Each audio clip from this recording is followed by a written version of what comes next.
Hai, Assalamualaikum. So, hari ni macam kita janjikan, kita ada IG live dengan someone special hari ni about financial freedom. Sekejap, sebab saya insecure dengan diri saya hari ni. Sekejap, okay.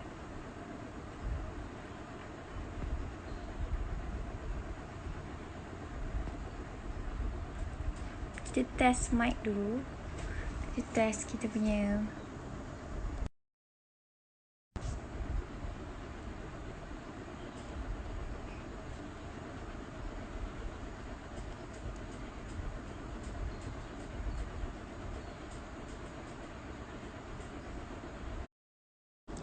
kalau nak ni sekarang pun boleh je. Sekejap Sekejap. Hai, Assalamualaikum. Waalaikumsalam. Khabar? Ya, baik. Syukur, Alhamdulillah. Sekejap. Hari ni kita tunggu sikit orang masuk. Kita ada lagi, okay. Tengok orang busu-busu masuk ni. Kita ada lagi, sekejap saya insecure gila pakai filter sikit. Ya, Kira rambut begitu KP lah ni ya, okay. Boleh cek. Okay, Assalamualaikum. Apa khabar semua? Apa khabar tetamu kita hari ni, Hanan? How was your, yes, how was your day hari ni? Syukur Alhamdulillah. Okay. Siapa-siapa nak tanya soalan, boleh tanya soalan directly and beri komen. Sambil tu kita akan temu ramah hari ni tetamu kita. Tetamu kita nama dia Hanan. Ya, saya tahulah. Mungkin sebelum mulakan serius topik kita hari ni, why not perkenalkan diri? Saya pun tak berapa kenal lagi. So why not perkenalkan diri, your background, your career and so on. Okay. Hai semua, apa khabar? Okay, nama saya Hanan. Okay, Hanan sangat appreciate kalau kata you guys boleh follow my IG, Anak Kerani. So you nak follow, simple je, Anak_Kerani. So you will find me. Kalau kat Facebook, it's Hanan Hai. Okay? So Hanan adalah seorang perunding kewangan. Alright? Hanan berlesen dengan AIA untuk perlindungan takaful. Hanan berlesen dengan Wasiah Shop untuk sebuah syarikat amanah untuk perancangan pewarisan harta, dan ada beberapa syarikat lain. So hari ni Hanan dah berada dalam industri takaful ni baru lagi. Otak-otak dah sampai ada 20-30 tahun. Hanan baru dalam full time, Hanan baru 3 tahun. I join AIA late 2016 I join. Tapi Hanan dah lama join industri perancangan kewangan ni since 2008.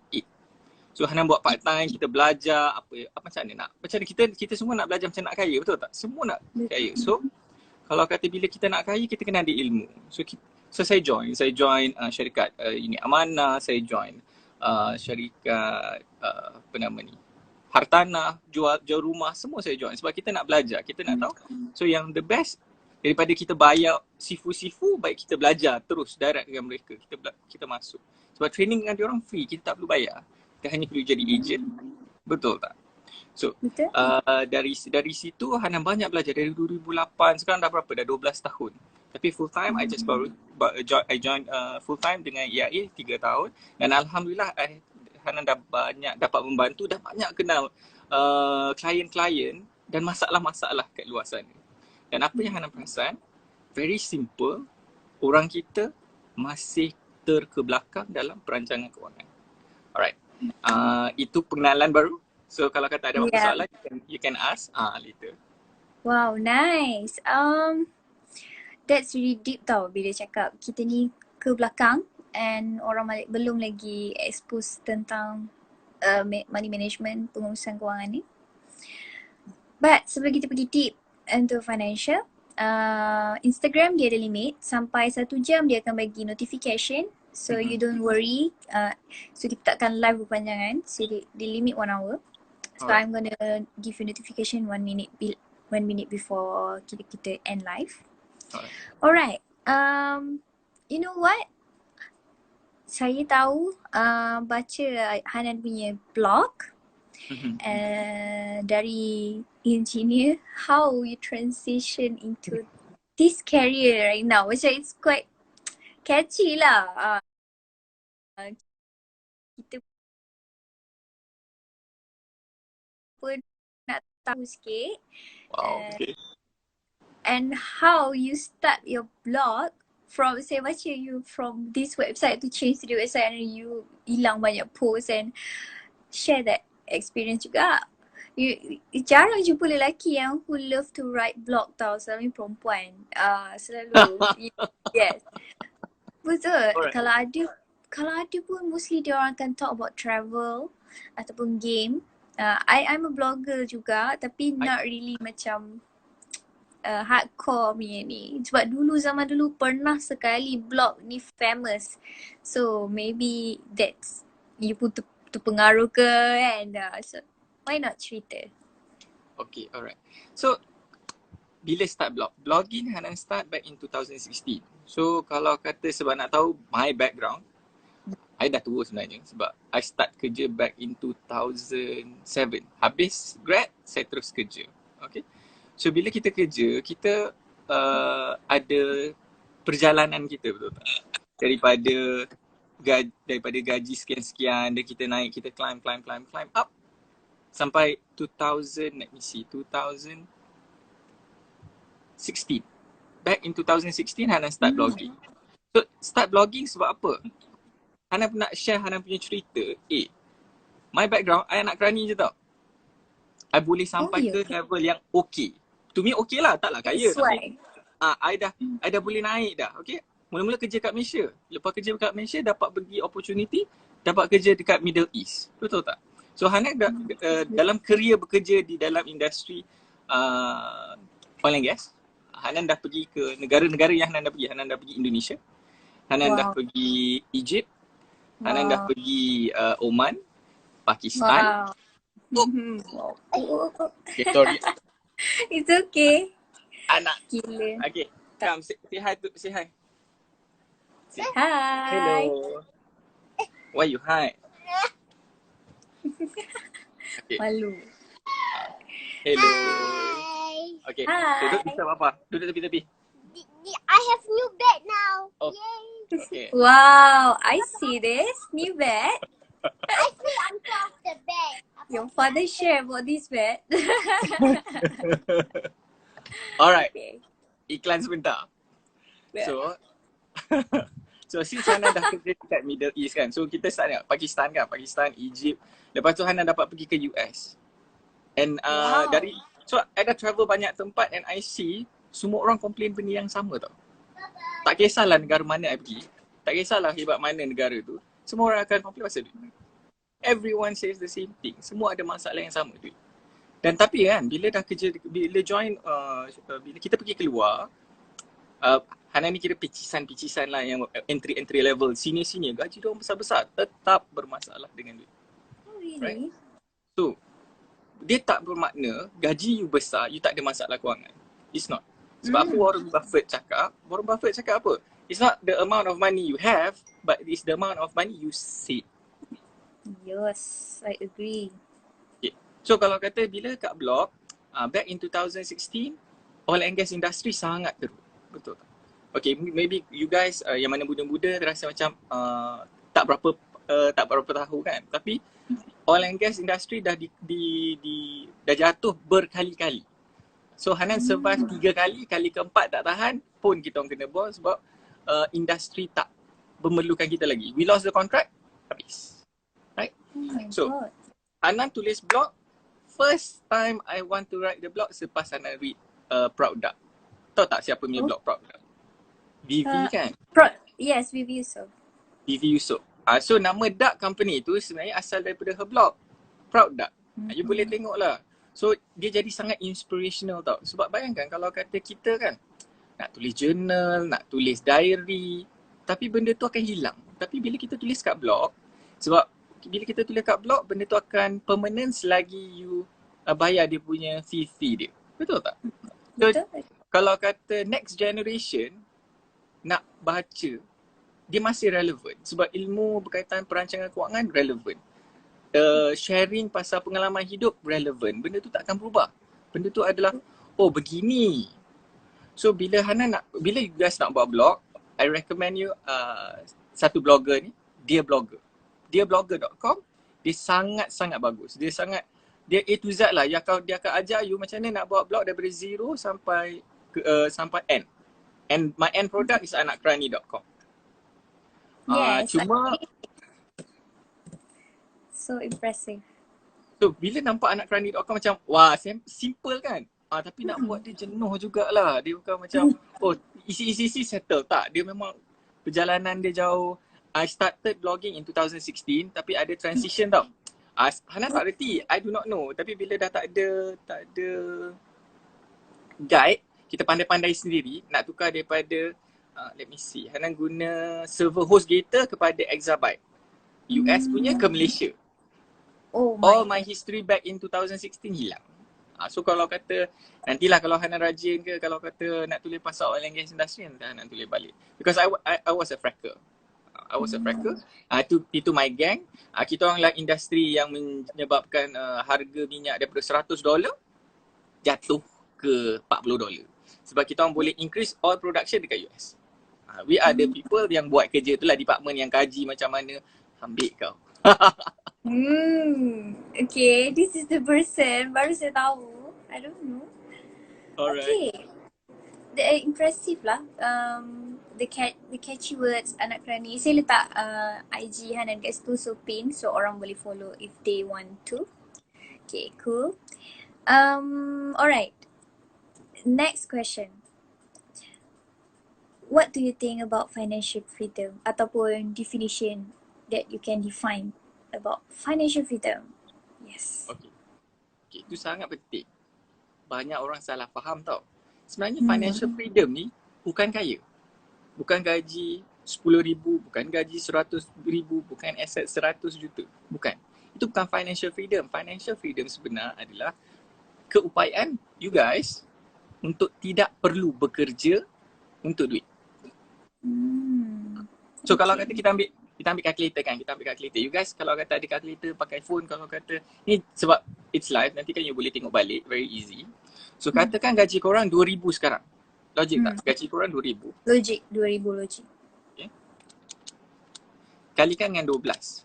Bersamaan 24,000. 12 bulan. Okay. Yes, betul. Setahun, you kena ada 24,000. So kalau you nak ada financial freedom, you kena ada berapa banyak capital untuk generate profit ni. Betul tak? Betul. Itu simple je. Matematik tak pernah nipu. Sebab tu Hanan suka financial industry. Sebab math never lies. Dia bukan macam orang boleh tipu, boleh janji manis. Matematik tak boleh janji manis. So you boleh back calculate. Kalau kata keuntungan tu luar biasa sangat, kalau kata SSM, bukan SSM, bank negara tak regulate, jangan join. Confirm scam. That's it. That's the rule. Kalau kata bank negara tak iktiraf, scam lah tu. Because we have client yang kena scam. Yeah. Okay?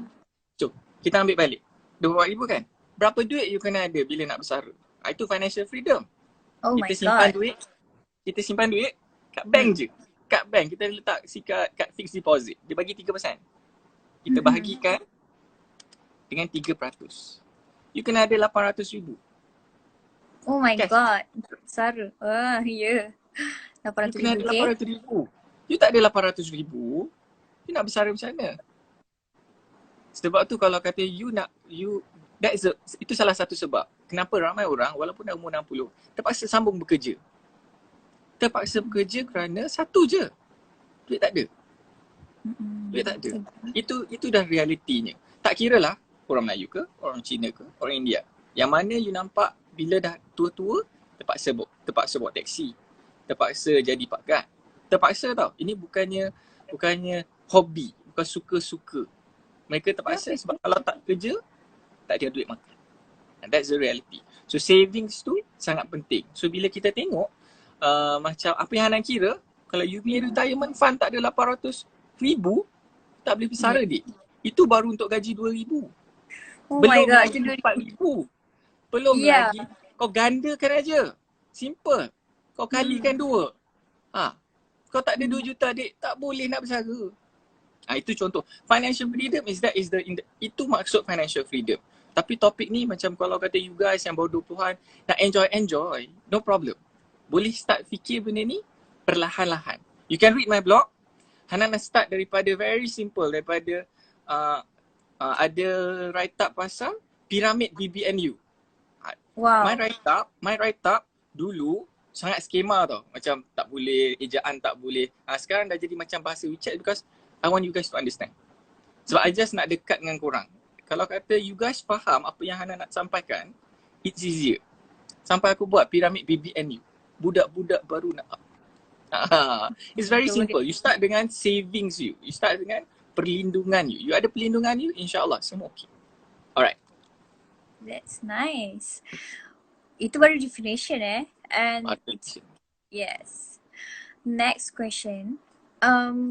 Where we need to start? Saving, right? What is the next step? Okay, next step. Orang yang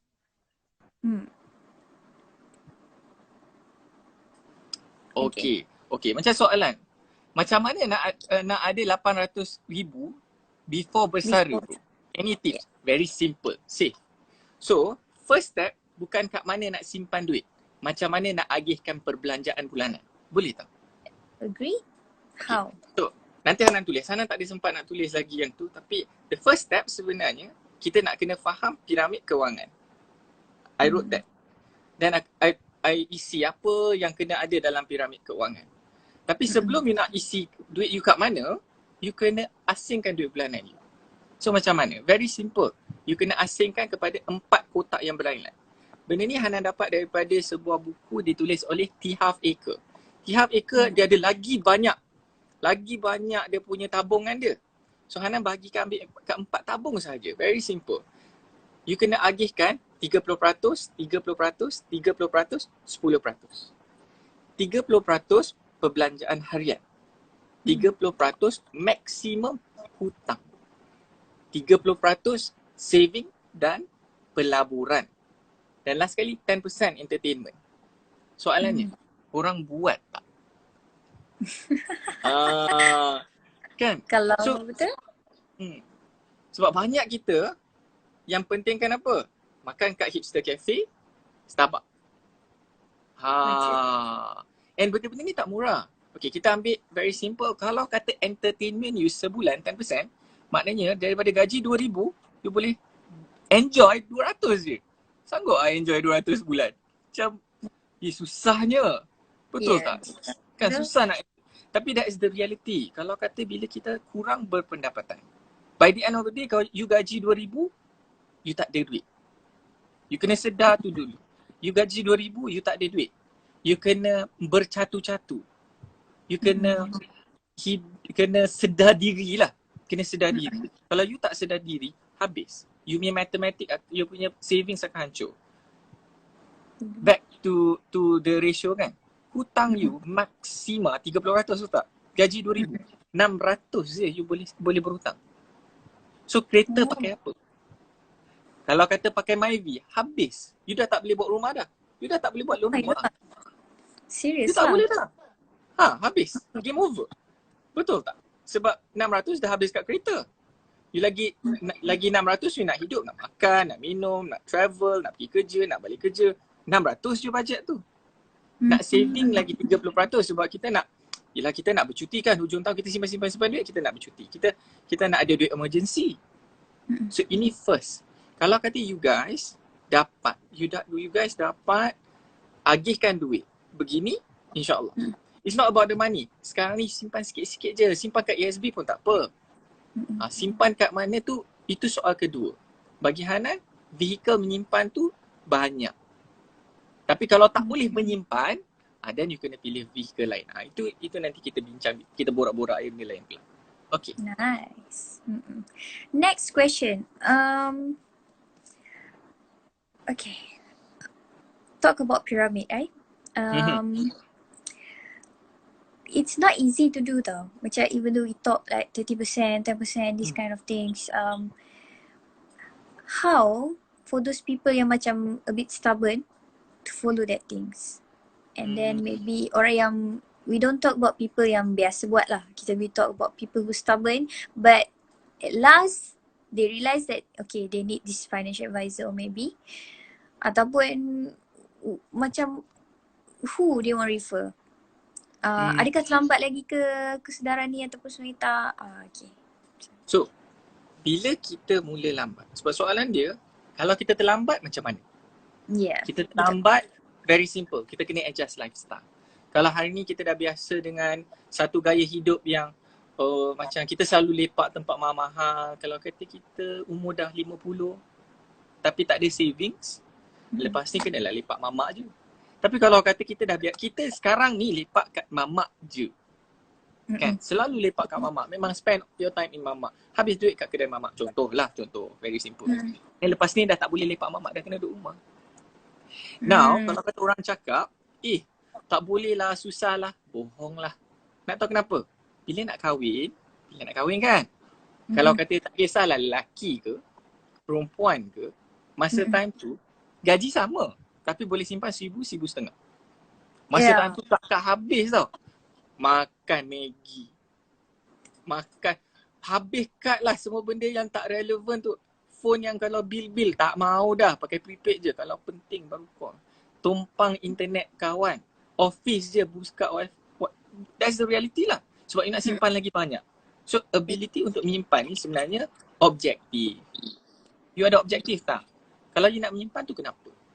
Itu yang penting. So macam contoh, objektif you.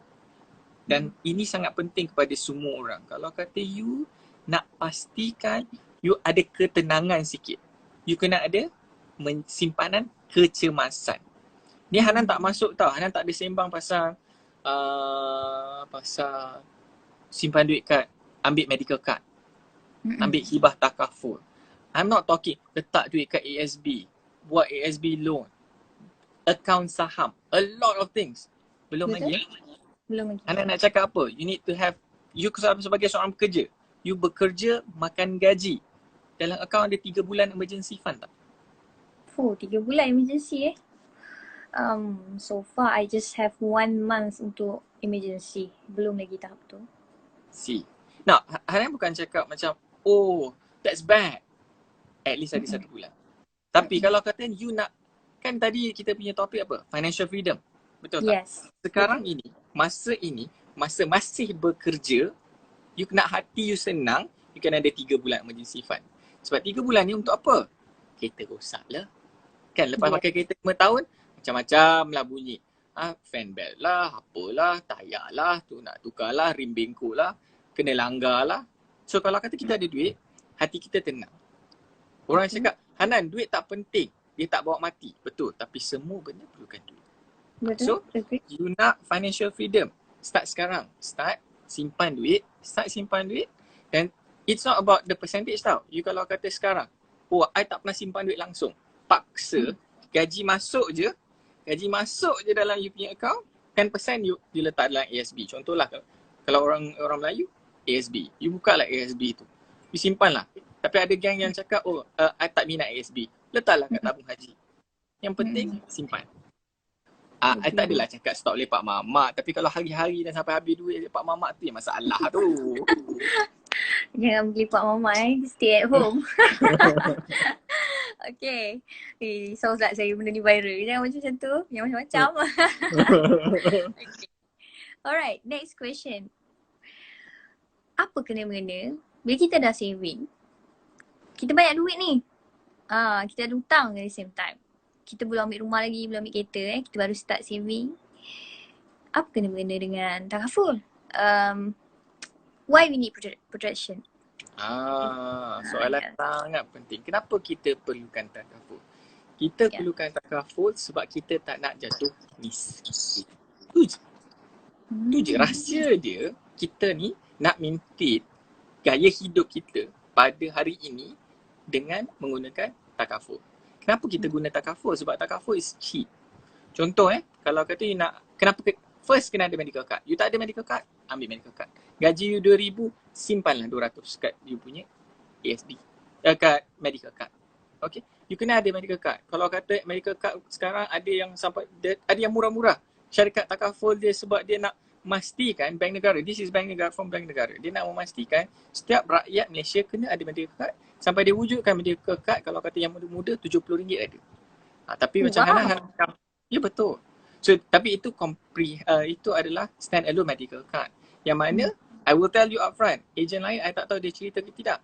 Dia akan naik harga. You can read in my blog. Dia ada perbandingan antara medical card stand alone dan medical card comprehensive. Ada beza. Kenapa satu murah, satu kena simpan 150. Ada sebab dia. So, kalau kata gaji you bawah 2,000, 1,500, ambillah walaupun RM70. Sebab apa? Dalam masa 3-4 tahun, insyaAllah gaji you naik, income you bagus, you pindah tempat kerja, you boleh ambil yang comprehensive. Comprehensive is your end goal. Sebab kalau kata you ada, then hati you senang sikit. Coverage you 1 juta, you tak payah fikir. Contoh Hanan bagi tahu real life scenario. Macam arwah my late mom, dia pergi dia cancer patient. So di hospital banyak sembang dengan waris-waris. Yang stay jaga kan. Ada satu makcik tu dari sungai dari Seremban. Dari Negeri Sembilan datang ke PPUM. Hanan tanya, berapa dah makcik belanja? Dia kan orang kampung kan? Orang kampung. Yeah. Semua orang cakap orang kampung tak ada duit. Dia dah spend untuk 6 bulan. 6 bulan anak dia sakit, RM90,000. Hanan tanya, mana dapat duit? Ikhtiar lah Hanan. Kita kena ikhtiar. Sebab sekali nak dapat tabung kemo tu dah RM7,000-8,000. Kalau dah 6 bulan, berapa kali cycle? Duit banyak pakai kalau kata masuk hospital. On average, kalau kata kita buat kiraan, kalau sakit biasa-biasa, demam denggi, viral fever, influenza, you masuk hospital satu hari RM1,000. Satu hari RM1,000. Tapi kalau kata bila masuk pada kritikal, sakit kritikal, kanser, sakit jantung, sehari you duduk tu boleh jadi RM30,000. Sekarang kita cakap kita tak ada duit. Tak ada duit, susah nak simpan. Jadi penyelesaian dia adalah menyimpan melalui tabung takaful. First, kena ada medical card. Second, kita kena ada hibah takaful. Baru-baru ni kan, macam semalam I think, ada satu family Kemalangan. Mak ayah meninggal dua-dua serentak. Tinggal 2 orang anak.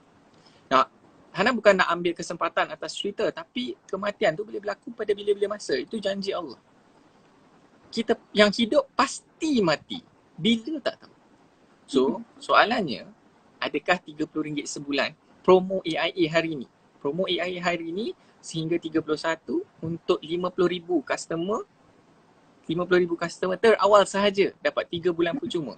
Kalau kata yang muda-muda RM30, you dapat perlindungan RM50,000.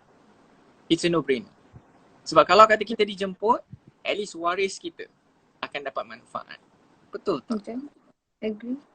Kalau kata contoh lain, kenapa kita buat? Kenapa dia macam, ada orang cakap, insurans ni dengan takaful sama. Tak sama yang. Dia beza. Sebab takaful adalah instrumen Islamik. Dia patuh syariah. Jadi kalau kata bila patuh syariah, dia ada roh Islam kat dalam dia. Kenapa kita buat hibah takaful? Sebab dalam Al-Quran surah Al-Baqarah ayat 240. Boleh check. Mungkin Hanan silap ayat tu. Tapi tak silap Hanan 240. Sebagai ketua keluarga, lelaki, kita kena tinggalkan minima perbelanjaan untuk 12 bulan kepada anak, isteri dan anak-anak untuk tidak membiarkan mereka meminta-minta. Mereka kena berada dalam keadaan yang sama sekurang-kurangnya 1 tahun. So kalau gaji you setahun RM50,000, macam gaji orang RM3,000 lebih, you kena ada saving, you kena ada hibah takaful RM50,000. Sebab bila nak ada duit RM50,000 tu? Betul. Kan nak simpan RM50,000. Kalau simpan RM200, bila nak cukup RM50,000? So Betul. paling mudah, you simpan kat takaful. It's next question. Ada orang mungkin skeptical about takaful that this is real life real life. I met this kind of people yang macam, alah, bila ambil medical card sihat je, bila tak ambil macam-macam, tak payahlah membazir, macam tu. Kalau betul lah rakyat Malaysia ni jenis yang sedar ramai dah orang ambil. This is what I want to try to say lah. Why? Is it attitude ataupun maybe Bukan lack kata itu sebenarnya. Sebab kalau kata cuba, okay, kita ambil matematik dia, senang je. You nak simpan kat takaful RM70 ataupun RM200. Ikut umur lah. Macam Hana biasa akan buat set up my client kalau medical card comprehensive tu di dalam RM200 sebulan. Kenapa? Dia ada perlindungan hayat. Dia ada pampasan sakit kritikal. Dapatlah RM10,000 kalau kata kena CI. Bolehlah 2 rumah 3 bulan kan. Kalau gaji RM2,000 berapa? 5 bulan tak? You boleh stay at home, cuti tanpa gaji. Betul tak? Bos tak yalah, I nak duduk rumah, I nak cuti. Tak apa, aku ada RM2,000 sebulan. Lepas 5 bulan insyaAllah aku boleh sambung kerja. Sebab apa? Kita dah ada rawatan. Medical card dah bayar RM1,000,000 tu. Dah ada coverage RM1,000,000 tu. Betul? Now, kenapa orang masih rasa skeptical ni? Sebab dia nak maintain sesuatu lifestyle tu. I nak lipat kat sini, I nak pakai buyback coach, I nak pakai ni sebab lepas tu I nak pakai iPhone. Betul tak? Lepas tu iPhone you tak beli cash. You akan pergi kat kedai, you tengok package. Oh ni 200-300 sebulan je. I boleh pakai ni. Apa salahnya aku pakai? Tak salah. Tapi kalau you tak ada duit yang cukup, you akan susah. So kalau kata bila bil, contoh kalau kata orang, I have a client yang naik basikal kan, dia ride basikal. Basikal kan sekarang mana ada harga 200-300, semua RM3,000. Ya, betul. Satu basikal tu boleh jadi RM6,000. Ditakdirkan patah tangan. Oh, okay. Right jatuh patah tangan. Kena masuk besi. Bil alhamdulillah sebab dia klien Hanan kan, so I can share. RM17,000 bil tau. 17,000 is the bill. Basikal tu harga RM6,000. Kena accident bayar RM17,000. You boleh bayar tak pembahagian tu. So kalau kata kita cakap, oh kalau save tak kena, alhamdulillah. Kalau kata kita ambil medical card, inilah satu-satunya benda yang kita ambil, kita tak nak guna. I ambil medical card, I bayar bulan-bulan, I bayar, kalau ada klien yang bayar tahunan, kita tak nak guna. I tak nak guna medical card tu. Siapa nak sakit? Tapi, kalau kata kita bayar, apa-apa berlaku, kita akan ada ketenangan. Itu financial freedom, kita tak payah fikir pasal duit. Financial freedom ni kita tak nak fikir pasal duit. Kalau kata kita fikir pasal duit, dia very complicated. Nanti hati kita stress. Macam mana nak baik? Doktor cakap apa? Kalau bila kita sakit, hati kita tak tenang, kita stress, kita lambat baik. So kalau kata nak ada ketenangan macam mana? Kita kena ada duit extra. Now, untuk maklumat you guys, it's very important. AIA on average setahun bayar 2.8 bilion. Wow. Saya ulang 2.8 bilion ringgit nilai pampasan kepada pelanggan-pelanggan AIA. It's not a small amount of money, duit ni banyak. So kalau macam Hanan, alhamdulillah 4 tahun. 4 tahun lah saya ambil medical card. Saya pun lambat. Saya ambil medical card saya lambat. Saya ambil nak dekat 300 saya bayar sebulan sebab dah tua kan. Muda-muda pun sama je macam korang. Tak payahlah medical card mengarut. Bagi ejen kaya. Buat apa? Tapi bila dah sedar lambat tu, Allah, mahal rupanya. Kan bagus aku ambil masa muda. Baru 200. Sekarang dah dekat 300. Kita age kan. Tapi kita kena ada sebab kalau kita sakit, kita tak nak nyusahkan orang. Mak ayah kita dah tua. Mereka yang ada yang dah pencet. Siapa nak bantu kita? Adik-beradik, diorang ada komitmen diorang. I nak tanya you, kalau kata you sakit, kawan you sakit, berapa ringgit you sedekah? 1,000? Kawan wow. 10,000? Tak tahulah. Kita sembang macam tu lah. Paling-paling kan kalau paling ucapan takziah lah.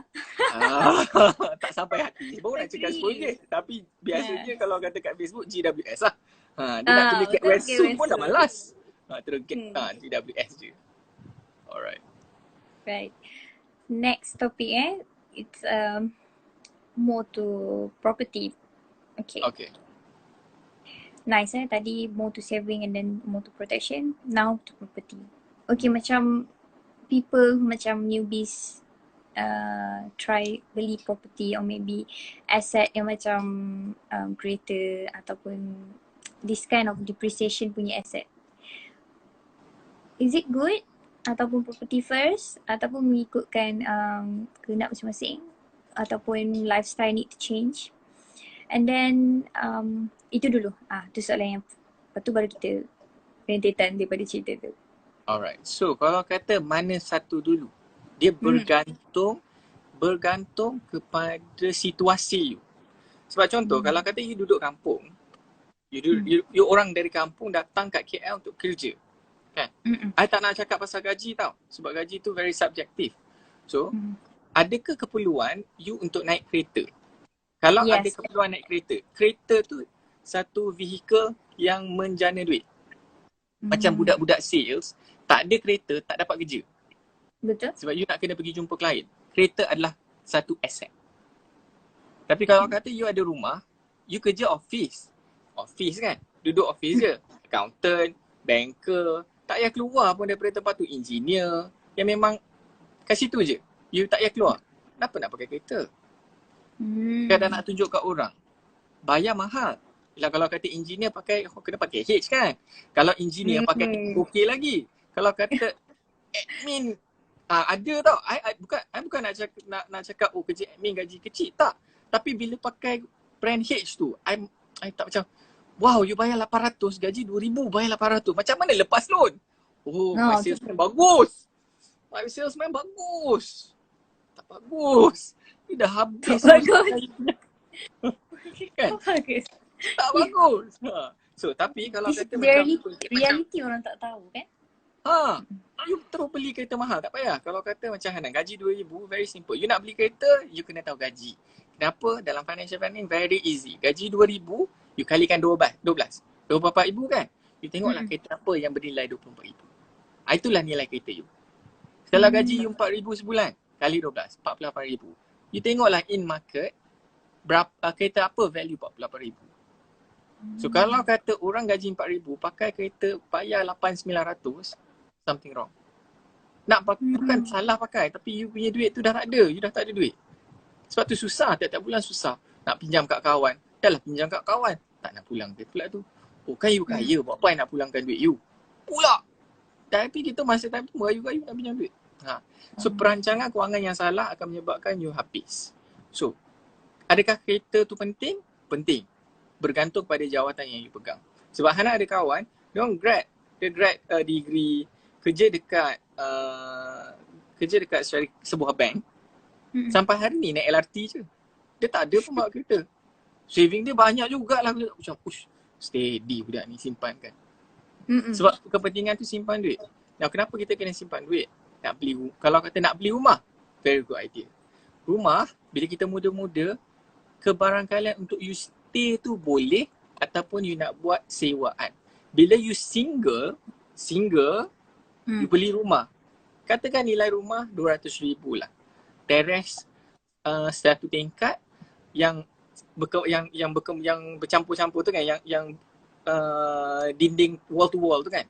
Yalah kan, nak dapat yang single mustahil lah sekarang harga 200,000. Tapi dalam rumah tu ada 3 bilik. You seorang. You bayar kat bank mungkin 600 sebulan. Sama harga kita tak? Sama kan? Lebih kurang je.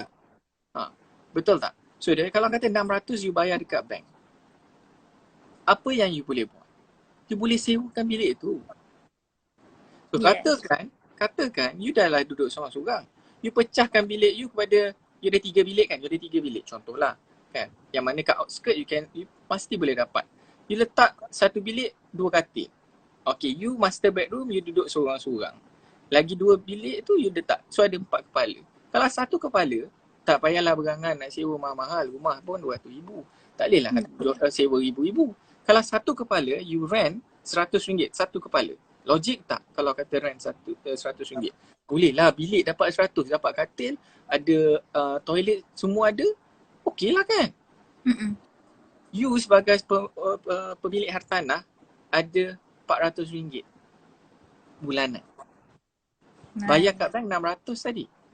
You kena bayar bank 200 je. So you ada duit extra, gaji you kan, sebab bila you apply kat bank, you ada duit gaji. So duit gaji yang balance 400 tu, you boleh simpan kat tempat lain. So gandaan duit you, multiplier you lebih banyak. So kalau kata ada pilihan, ada keupayaan, rumah tu sangat penting, tapi kena ukur baju di badan sendiri. Tak bolehlah tiba-tiba gaji you max your loan untuk beli rumah yang mahal. Itu satu kesilapan besar dan Hanan nampak ramai yang buat macam tu. Gaji cukup nak bayar loan. Itu bahaya. Dan kawasan tu kawasan susah nak rent. Contoh kalau kata you buat beli rumah, let me see. Kalau kata you beli rumah 400,000. 400,000 sebulan dah dekat RM2,000. Dah 1,000 lebih lah. Kan? 1,800, 1,900. Dah 2,000. Bilik tetap 4. Bilik tetap 4. Boleh ke rent satu kepala 500? Tak boleh. Dia susah. Susah nak dapatkan tenant-tenant macam tu. Dah bayar 500, takkan nak share satu bilik 2 orang. So, very bit complicated. Bila high-end, high-scale market ni, dia punya strategi dia lain. Tapi bila kita gaji yang macam bawah 4,000, strategi dia lain. Rumah-rumah dia lain. Aset-aset lain. So, itu yang kita kena belajar. Sebab tu Hanan join iRealty Property because I just want to learn. Learn from the best. Diorang adalah salah satu agensi yang sangat bagus dan diorang kat Putrajaya senang je pergi office diorang. So, for me, Hanan sendiri, banyak Hanan belajar dengan guru yang dalam industri. So, kita tak nak orang yang bercampur-campur tau. Kalau kata you nak belajar dengan Hanan macam, tak nak. I can advise you, tapi nak belajar dengan Hanan, it's not easy sebab I am also still learning. Cuma my expertise, memang kalau kata dari sudut personally, expertise I dalam pewarisan harta sebab itu satu benda yang Hanan sendiri buat. Yang lain-lain, you kena cari guru-guru yang lain lah. Okay. Dah halang kita masuk wasiah tu kan? Okay, sambil tu kita baca satu soalan ni daripada Ziza ni. And soalan yang seterusnya. You dah lama dalam wasiah. Okay. I know and I take it from you. Ramai orang tak tahu pasal wasiah ni, kebaikan dia. So why not you share about it? Okay.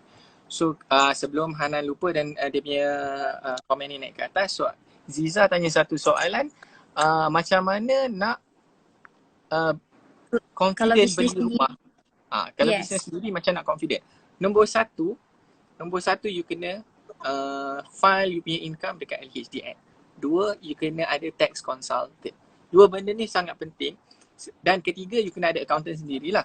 So Ziza kalau kata you tak ada accountant sendiri, you tak fokus, tak kisahlah, you mungkin ada 10 bisnes. Orang kaya ni, dia tukar ada satu bisnes tau. Dia berpuluh-puluh bisnes. Macam saya bagi contoh, orang yang paling macam ada setengah orang kecam-kecam kan, tapi Hanan sangat-sangat admire dia, Datuk Alif Shukri. Datuk Alif Shukri bukan ada satu bisnes. Dia ada pelbagai bisnes dia. So income stream dia dari pelbagai cabang. Soalnya, bagi Hanan, dia mesti ada satu CFO yang bagus untuk check.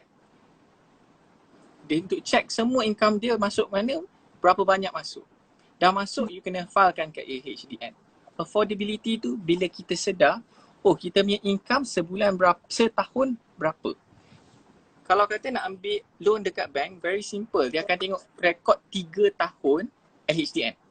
So berapa banyak you file kat situ, berapa banyak you bayar kat LHDN. Bank nampak rekod 3 tahun, cantik. Kan?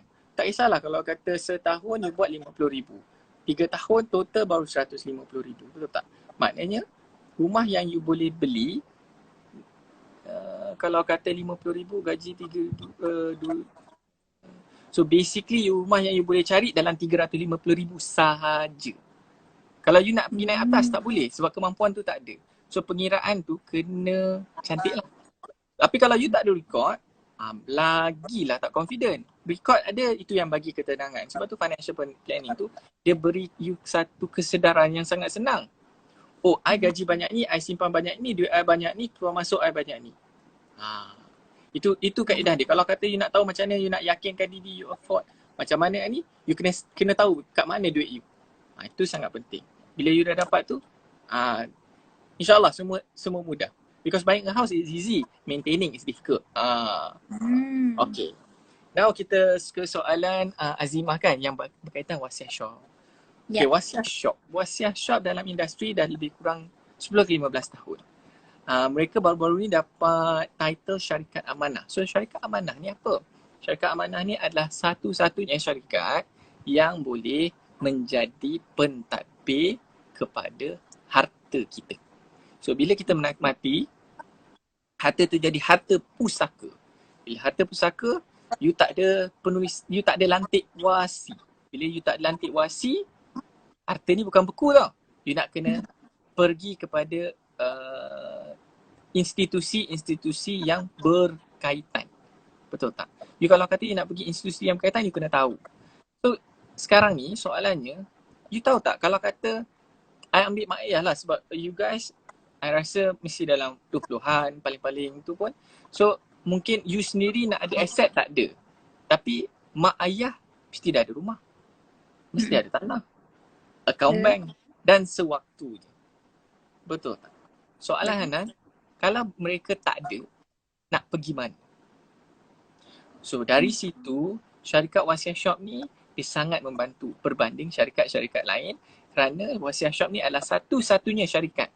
I repeat satu-satunya syarikat yang menyediakan dokumen patuh syariah yang dikawal selia oleh panel-panel syariah, pakar daripada sudut perundangan Islam serta mantan-mantan hakim mahkamah syariah.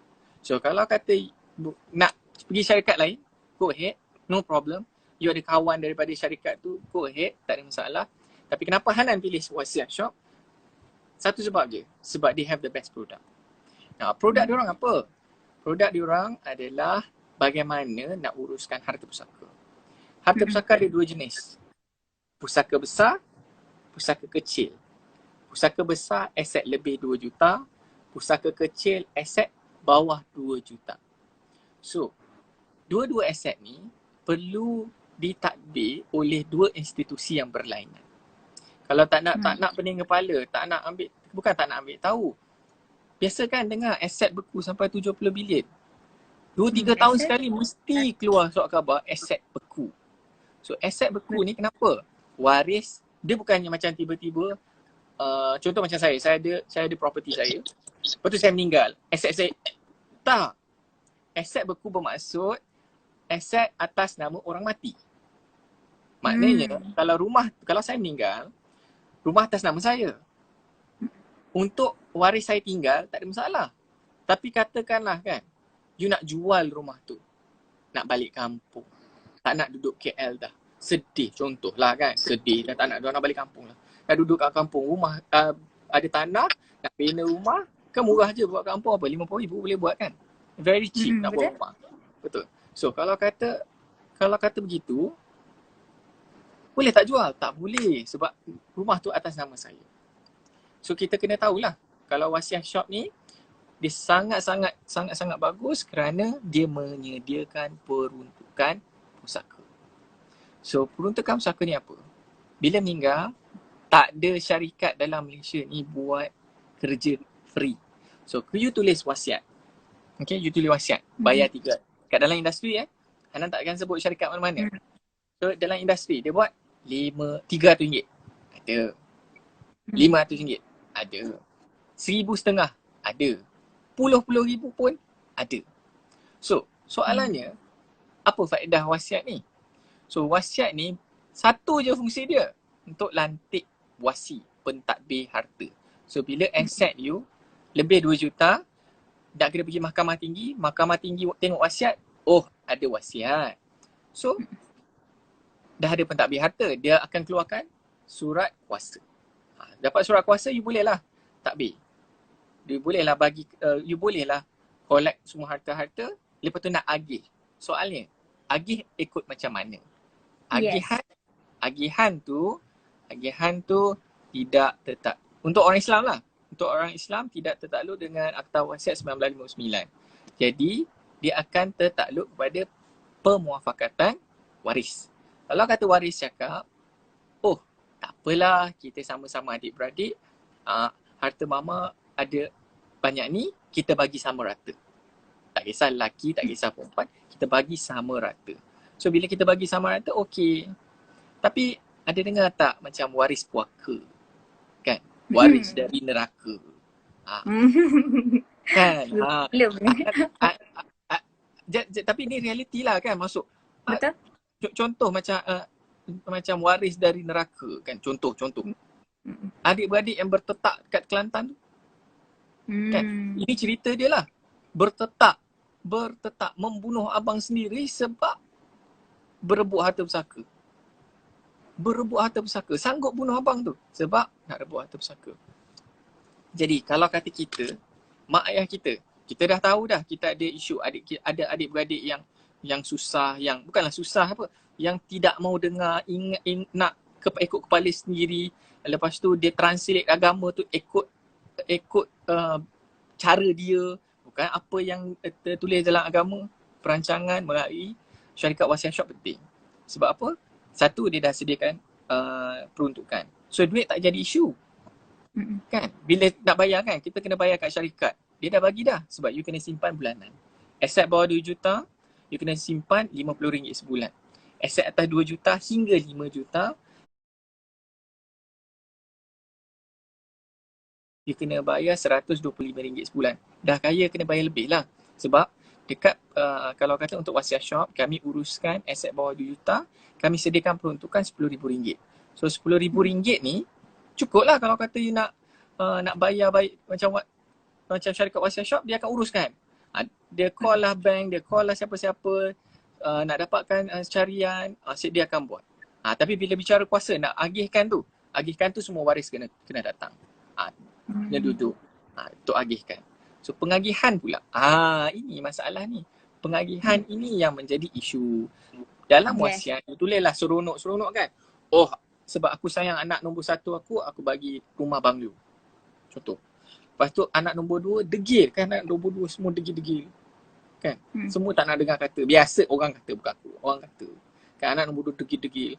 Dia duduk, aku bagi rumah flat je. Contoh lah, ni orang kaya kan. Tapi dia ada rumah flat, dia bagi rumah flat. Kan dah tak adil. Tapi senario dia yang dapat rumah flat, yang nombor 2 ni anak lelaki, yang nombor 1 anak perempuan. Betul? Kan? Betul. Kita ada dua. So apa jadi? Bila pergi kat mahkamah, bila untuk dapat bicara kuasa tu, anak lelaki cakap, ya Hakim, saya tak setuju dengan apa yang ditulis dalam wasiat, saya nak pemengagihan ikut faraid. Dia tak salah faraid tu. Tapi biasalah kan, orang dah ada ilmu sikit kan. Masa time ni kau cari, habis kau cari. Macam mana aku nak dapat harta lebih? Kau bagi gasak faraid tu. Sebab kan ada animosity kat situ, dah tak ada macam tak ada ketidakadilan tu. Kau dah rasa tak keadilan tu. Jadi silap dia kat mana? Kat proses penulisan wasiat tu sendiri. Sebab wasiat kita bagi bukan waris. Itu adalah wasiat orang Islam, wasiat syariah, wasiat diberi kepada bukan waris maksima 1/3. So yang tulis wasiat bagi harta kat anak-anak buat apa? Macam kerja sia-sia. So untuk bagi kat anak-anak, untuk ada dokumen yang bagus, dokumen yang tidak boleh disangkal, kena tulis dokumen hibah.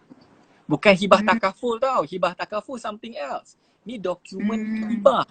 Kenapa Hanan pilih wasiat shop? Again, kenapa? Dia sebab dia orang super. Dia orang tahu kita ada banyak masalah. Orang Melayu banyak ada harta beku. Jadi kenapa pilih wasiat shop? Sebab bila you tulis hibah hartanah wasiat shop, ia boleh untuk aset yang bercagar. Kalau syarikat lain, dia kena aset tu dah habis bayar. Baru you boleh hibahkan kepada orang. Ini adalah perbalahan antara pakar-pakar Islam lah. So wasiat shop, ingat wasiat shop ada panel syariah. Panel syariah kami siapa? Lecturer daripada UKM, pakar-pakar akademik, mantan hakim mahkamah syariah. Kalau mereka keluarkan dokumen, mereka bersetuju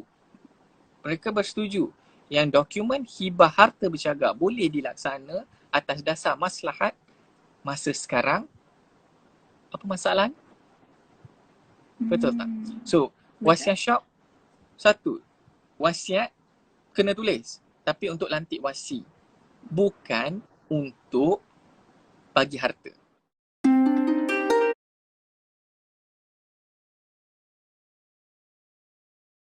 Very good. Kan? Kalau kata ada kawan-kawan yang kat luar yang dah tulis wasiat, very good. Tapi bukan untuk bagi harta. So kenapa pilih wasiat shop? Very simple. Satu, kita sediakan peruntukan. You kena ada duit. You kena ada duit. Kalau kata nak bajet, kita orang buat kerja bukan free. staff ada nak bayar, bangunan nak kena bayar, sewa kena bayar, aset kena bayar. So all money. Betul tak? So you kena Betul. sediakan duit. You kena sediakan duit tu. So kalau kata wasiat shop, you kena asingkan duit untuk pengagihan harta. Nombor satu.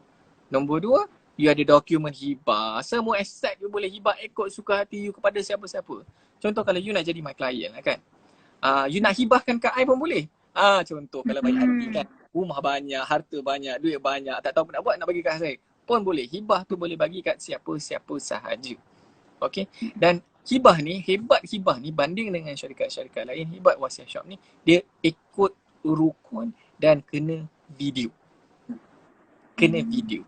So, semua wari-wari, dia tak boleh buat sorok-sorok tau. Saya ada jumpa satu pelanggan. Hanan, saya nak buat 2 minit left. Okay. 2 minit left. So, kalau kata bila you buat dengan wasiat shop, you kena video. So, you kena bagi tahu anak-anak you. Okay, papa nak bagi hibah harta papa. So, semua ada. Ikut apa yang papa dah tulis. This is my hasrat. Semua you setuju tak setuju itu belakang kira, tapi this is my niat, you kena follow.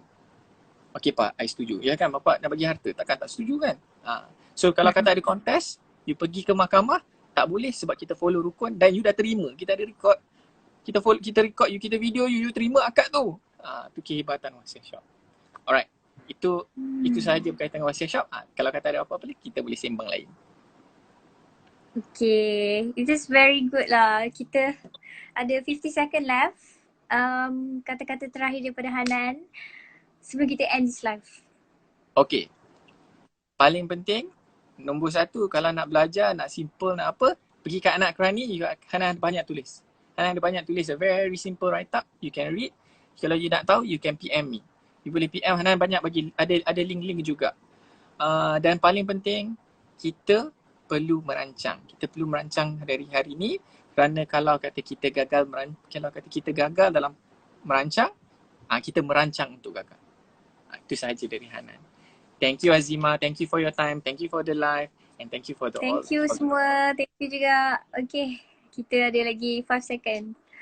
So harap